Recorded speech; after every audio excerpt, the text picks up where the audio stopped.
The Discover College Soccer podcast is sponsored by VIO. VIO is the #1 AI camera solution helping players capture college recruitment videos. Check out their new starter and family options by clicking on the link in the description or visit Discover College Soccer to learn more. Hi, everybody. Welcome to Discover College Soccer. Today, I'm lucky enough to be joined by Coach Nat from Catawba in North Carolina. Welcome, Coach. Thanks so much. Happy to be here. Yeah, good to have you. I drove near your school earlier this summer on my northern adventures. Um, but really curious to hear more about it. But let's start talking about the recruiting side because you and I are talking middle of November. You guys just wrapped up a solid season, but a lot of the questions I get around this time are, well, are coaches really recruiting in the fall because it's the middle of their season, and should I wait to talk to them until after? Kind of how much recruiting are you doing during, that meat of the season? Very little. Um, Typically, what I say to guys is kind of circle back around now. So these last 2 weeks have been as busy for me as preseason are because every single recruit that I've been even remotely interested in is reached back out kind of middle of November. So if there's a profile we see that is different, let's say, we'll still do that within the season. Specifically, guys that typically we may not normally get, profiles that are different. Specific, certainly ones that potentially are coming in January, that sort of thing. But very rarely do we do that, and typically it takes a backseat to everything we're doing, and we're already doing 70-hour weeks anyway. So November. Middle of November hits, and then it's all guns blazing until around about March. Okay, well, I'm assuming you're hot and heavy on the class of 24 right now. Um, when do you hope to wrap up that class and really focus on the next class? And also in this time frame, since you're allowed to talk to the 25s, how much of your Mm. recruiting is dedicated to them versus the 24s? Yeah, there's a difference between hope and expectation. The hope is that we're fully done by the end of January. That's the hope. That's obviously, I think, most colleges' ideas. So you can kind of start looking ahead now. The reality is that just doesn't work that way. So the last 2 years, we were still actually signing guys in the summer for the upcoming fall. So literally a 6 week turnaround between the end of recruiting and the start of the fall season. So plan would be end of January, but I would say for anyone looking, colleges are still looking into April and into May. In regards to 2025s, Division twos, I'd say, are a lot different than Division ones, strictly because most of the guys that are playing are international these days, right? So with internationals, you're typically looking at one of two types of players. The first players are guys that are playing, non-league or men's football. So you don't know about those until the spring anyway. And then the academy guys, you don't know whether they're going to get cut until March or April time anyway. So when you're looking ahead for 2025s, there is quite literally zero people on my recruiting board right now. Haven't even given it an inkling of thought, especially with the COVID stuff, and not knowing who's coming back for their fifth year and all of that stuff. Recruits coming in should be grateful that this year coming up is the last year. I think in regards to recruiting, it will go a lot more normally now. For the last 4 years, it's wait and see what those guys are going to do and come back before making any decisions on anyone else. So kind of typically have 5 classes of people with those COVID seniors as well as freshmen. But now that's going to be ended come next fall. I think people can start looking more ahead within the Division two landscape and try and targeting those sorts of guys. Okay. Well, you mentioned internationals. It doesn't sound like a North Carolina accent that I hear from you, but your roster is a good mix though of Mm-hmm. international and domestic. Kind of what's the thought process behind how you create that mix and what kind of, what are you doing to recruit internationals? Where are you going to recruit domestically? How does that all come together? Yeah, great question. We love North Carolina. Obviously, North Carolina is a fantastic state for youth soccer. A lot of the college cups are hosted here, so the Charlotte area and the North Carolina area is such a recruiting hotbed that if we can recruit local, obviously we will. Where we are kind of recruiting budget wise, everything we use financially goes to our international trips. So essentially, whether it's right or wrong, if you're an American guy, you got to come to campus. We have stunning facilities and grass fields and a really good academic program. So we always tell guys you got to come to the ID camps. We only host typically 2 a year. We normally sign about 4 guys from each one, and I'd say about 90% of our Americans who play here come from our ID camps. So instead of it being a typical ID camp that a lot of schools put on, where there's 300 kids in there, and you basically it's just kind of a money maker. We typically only have about 30 to 40 guys that come to ours. Most of them are kind of on an invite only basis.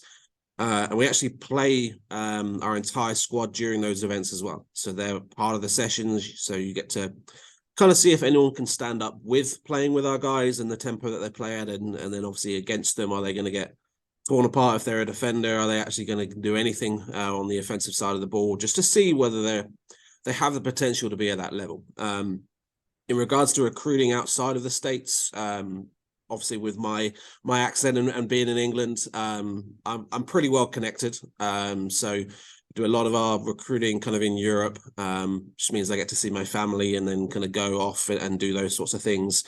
And then we've got a really big South American presence. I was actually in Argentina last December when they won the World Cup, which was a pretty amazing experience. Got an affiliation with a phenomenal professional academy over there. It's where Messi came from, his academy called Nor's Old Boys. So we have kind of connections all over, and obviously those are the elite players, the program changes as I call them, and then the American part of it, which is about half of our roster at this point.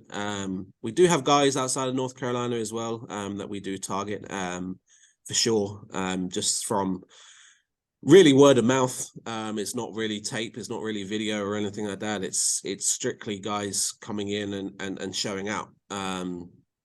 It's such a difficult landscape for those guys, solely because again you're deciding between which ID camps to go to. Kind of, are the coaches real in their interest? Is it like a spam email that's sent out, which is sent out to hundreds of people? What are they kind of looking for? And I'll just encourage people to know whether you've got a personal email or a relationship with a coach before making those trips. Look at the ID camps. Look at how many people were signed from those ID camps. Are they actually targeting people, or are they just trying to make money for the coaches? So it's a difficult one, but we'll go to maybe 1 or 2 showcases at most in a year. I'll be in Raleigh this weekend for the big NCFC showcase and do some recruiting there. But even there, if I see somebody I like, my recruiting pitch will be, hey, we need to see you on campus. So that's kind of where we're at. Okay. Do you work any other, do you or your staff work any other camps, whether that's different schools or the exact or Future 500, that kind of thing? Do you dabble in that at all? Yeah, a little bit. Especially when they're in Charlotte, and obviously it's close to us. We'll do that. I love working with the kind of the big D1 camps as well. So I'm going to High Point and UNCG and Wake Forest and kind of all the camps that are within kind of an hour of Catawba. We go to obviously for personal relationships with those programs and those coaches as well, and also for example, somebody like Bobby Moose, who's a phenomenal coach, head coach of Wake Forest. If he really likes a guy, but he's not quite at the Wake level, which most people aren't, let's just be kind of blunt about that.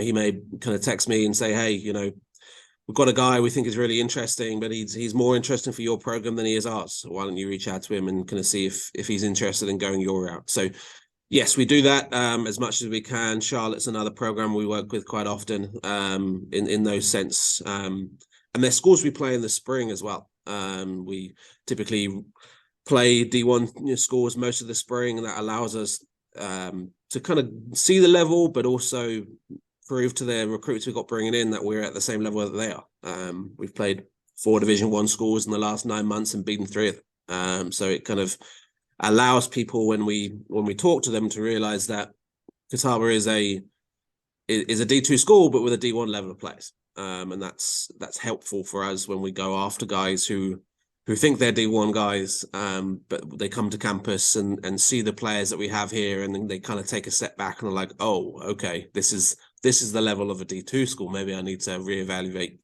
kind of where I'm at with my recruitment. Yeah, no, that definitely makes sense. Well, the recently the portal opened up for its first window.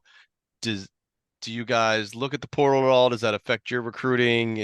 Has that changed anything in the way you recruit?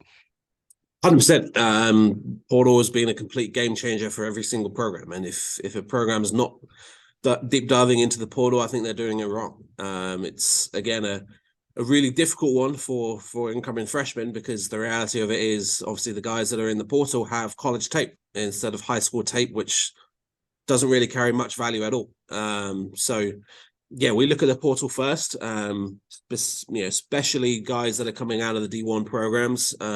Again, having that experience of being in those programs is such a key to us culturally, but also ability-wise as well. We signed 2 guys last year who played 4 years at D1 as grad students, one out of Duquesne and one out of Canisius. Both come in and have been very helpful for the guys off the field in regards to building a mindset and a mentality that is needed to compete at that level. So we're always looking for those guys, grad students, especially, but D1 guys who are itching to play and may not have be getting the experience that they wanted to. We've actually got a guy coming on a visit next Monday from Marquette. So we get those guys all the time because they come here, I always say kind of a little bit on their D1 high horse, where they think they'll kind of walk in and it's D2 and we'll just kind of waltz in and be the guy, and then they realize very quickly that there's 15 guys here that are better than them. And then again, do you sink or do you swim in that moment? Do you rise to the challenge, or do you be like, if this is going to be the same thing as D1, I might as well stay. So we get a lot of those guys, and it's such a big recruiting tool. Obviously, as you can imagine, it's a little bit of a crapshoot. There's so many people in it now, and the nature of people going into the portal has changed drastically compared to where it was 5 years ago. Now, somebody may just be looking for something a little bit better instead of a really, really negative experience with a college or a coach or finances. Now it's just, let's try my luck and see if there's anything better out there, and if not, I'll just stay where we are. We do things quite uniquely where if you decide to go into the portal, that's fine, but that's your scholarship done. We'll take you and then find someone who definitely wants to be there. So that's kind of where we're at. Okay. Well, let's talk more about the school. I'm sure there's folks out there, not familiar. You've been there a couple years now, I think. So what are some of the things you find that are really exceptional about the school? Some things that you find are cool, maybe that we wouldn't even know by going through the website? Yeah, I'd say 3 things that kind of jump out to me straight away. Number 1 is facilities. We have 4 absolutely breathtaking grass fields. I played in the academies and played professionally in England, and these fields are on par, if not better than most of the ones in England. They're Bermuda, and just they're stunning, and they feel like a carpet when you play on them. And a lot of guys who are from areas that they've been playing on turf and they're just dying to play on grass again. We're so proud of the fact that we have those facilities, and the international guys that come in, especially, that's one of our biggest recruiting pitches for them. The Americans that we get as well are amazed compared to kind of schools in the area and other schools that they're looking at about how stunning our facilities are. Second thing, and I think is a big thing for us, is the academics. We're a private school, normally about 12-to-1 class to ratio size. We've got obviously a lot of connections within the local area. We're ranked number 3 right now in the whole of the Southeast in regards to academics. So a lot of guys who come here, you're not an athlete student, you're a student athlete. And I think that's always worth kind of mentioning to people is you're a student as much as you are an athlete, and the classroom work you do and the level of the degree that you get is valuable and crucial for most of the guys that are graduating from Catawba. So the guys that come here get a fantastic degree. They get professors that work with them, get them internships, get them jobs in the local areas after school, and that's a really, really big selling point for especially highly academic guys and people that value that part of it as well as just simply kind of coming to play. And then the last thing is how much we do with analytics. We've got a video scoreboard that does action replay. We have things that we test in regards to sprint count and sprint distance and heat maps, and we do all of that. And then the last part is we develop football manager profiles. I don't know how familiar you are with football manager, but we actually test people on every single aspect of their performance, their technical ability. We test them on every single attribute. We test them on the physical attributes, so jumping, natural fitness, stamina, speed, acceleration, strength, all that sort of thing. And then we grade them on the mental aspects of the game as well, and essentially build them a profile. So every single spring, they'll be retested just to see kind of where they're improving, where they're getting worse, and then we essentially show them based on kind of our analytics what we're looking for in each position. So, for example, a centre back, we're looking the mental characteristics, its positioning, its leadership, its anticipation, those sorts of things. So the technical attributes, it's heading, it's tackling, it's marking, it's that sort of thing. And then obviously the physical attributes, it's strength and acceleration, because you've got to be good after over 10 yards. So we build those profiles and we kind of give them to the players so they can see where they're at compared to the rest of the squad, which is obviously motivational. But it also shows us where they're at and what we need to do recruiting wise as well. It's so detailed now that obviously when you're looking for example, a centre back partnership, you don't want to get two ball playing centre backs with each other in regards to what they want to do role wise. You want to, again, these are football manager terms. You want a ball playing centre back partnered with a no nonsense centre back that just loves to defend, right? If you play with an inverted left back, you need a left winger that wants to be isolated on the wing instead of kind of inverted, which wouldn't suit with an inverted fullback. So when you're recruiting, it's not just finding a guy that plays the position, it's finding a guy that plays the role that fits the system that you want to play. And we do a very good job of the analytical side of the game in regards to targeting specific players instead of just targeting players. Okay. Awesome. I love it. That's a new answer for me. I love it when I get to hear somebody say something different than other schools. So that's really cool.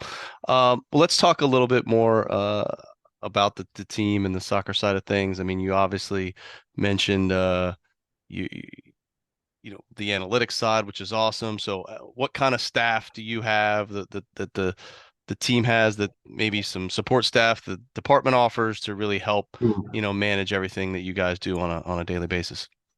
Yeah, so three of us coaches, head coach, assistant coach, and goalkeeping coach, and then we work very strictly with two programs. One is the exercise science program.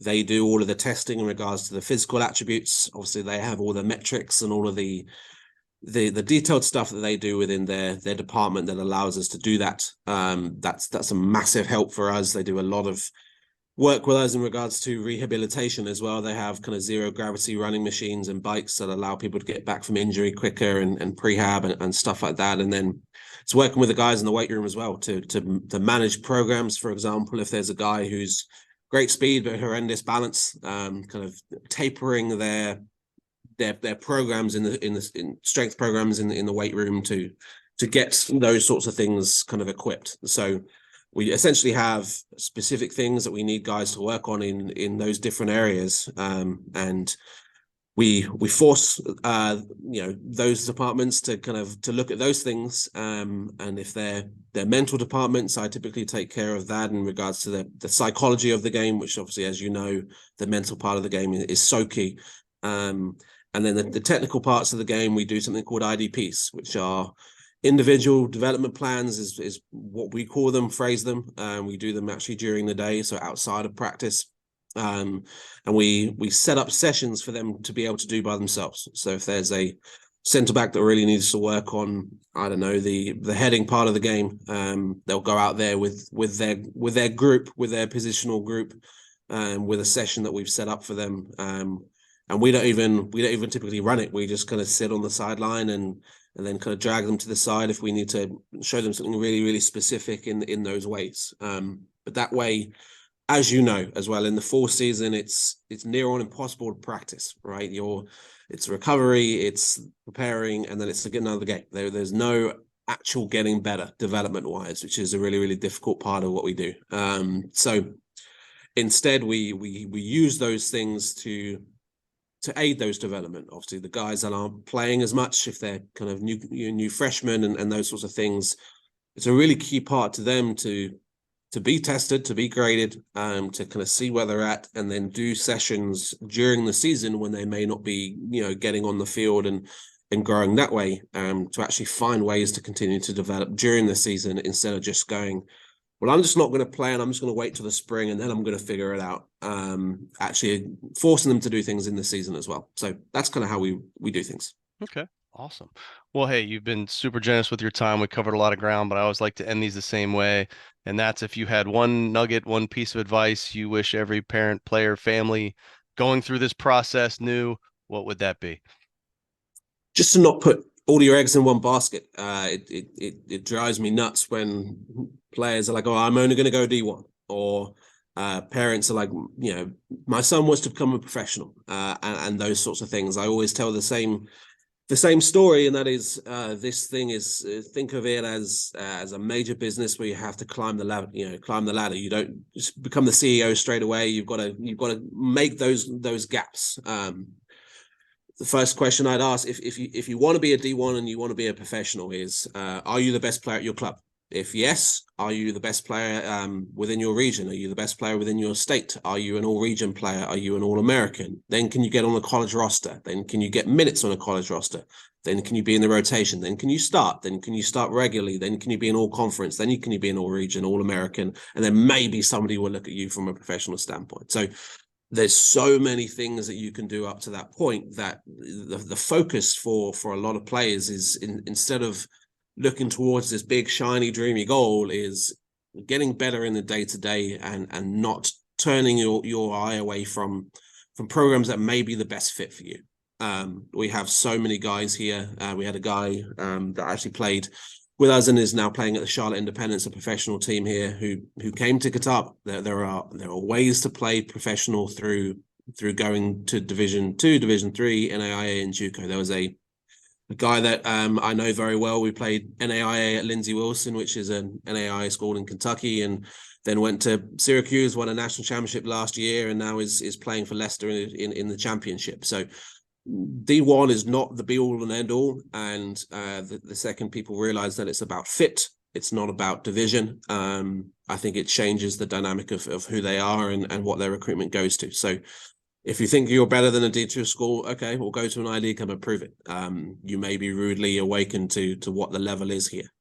So that would be my little bit of tidbit, a little bit of nuggets for the guys that are doing the recruiting process. Couldn't agree more. Well, I love it, Coach. Well, hey, congrats on a great season. Wish you the best of luck in this recruiting time and gearing up for next year. And if you get down to any, I know you're not traveling to Florida a lot, but if you get down here for any of the events in Lakewood Ranch, let me know. All right. Awesome. Thank you, man. All right. Thank you.